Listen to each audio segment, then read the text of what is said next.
Up until now, we've been discussing just pure capacitive circuits or just pure inductive circuits.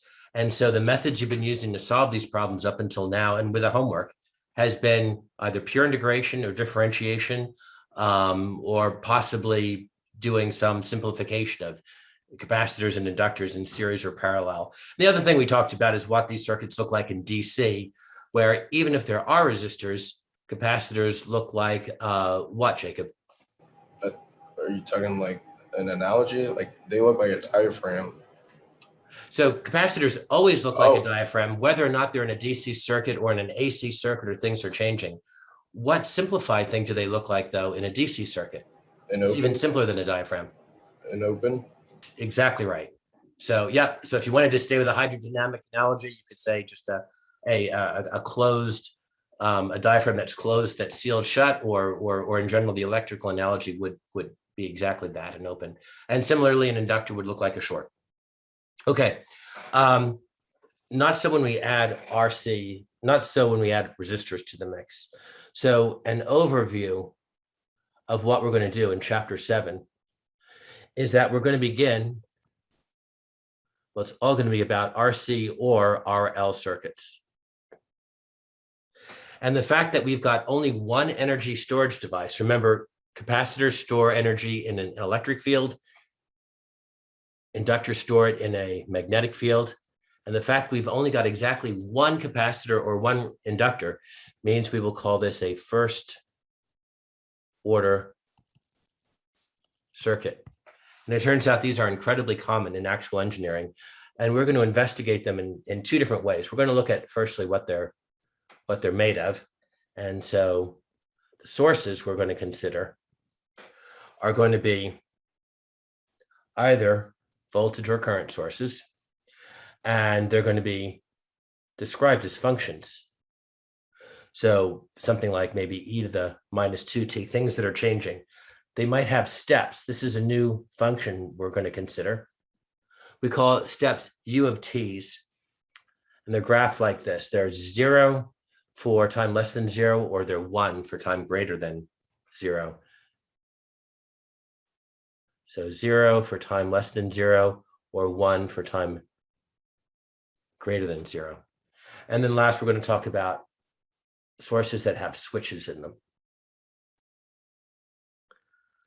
So you're not familiar with these things yet, but you will be.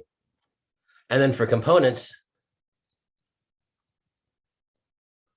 looking at these RC or RL circuits from a component standpoint, it's going to be either RC or RL.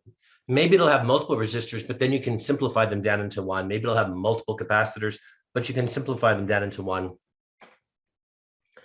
And maybe op amps as well. And the other way you can examine these first order circuits is by solution methods.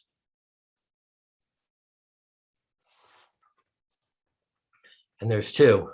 The first is differential equations. And this is truly the answer. This will work for any kind of circuit, no matter how complicated it gets. It always works. But most of you haven't completed differential equations yet. Most of you are in the differential equations course. It's also fairly complex. It takes a while to work. So instead, we're going to cover this great, what I'm going to call a plug and chug method, which you can use if two things are true. You have a DC source, and already that seems to fly in the face of what I just said earlier. If you have DC sources, capacitors, like Jacob said, look like opens, inductors look like shorts, but you will also have, with that DC source, either a switch, so now all of a sudden it's changing at time equals 0, or multiplied by this u of t.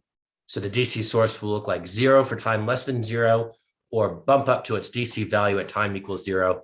So now it's no longer truly DC. Now it's something that changes from one constant to another constant at 0. And you can use our plug and chug method if it's a DC source with a switch or a this is a U of t function, and if it's either can be reduced to a single R with a single C or a single R with a single L. And it just so happens that there's a very large group of first order circuits that can be described exactly like with this method. And that's why we're going to develop a plug and chug method for it. Any questions about that?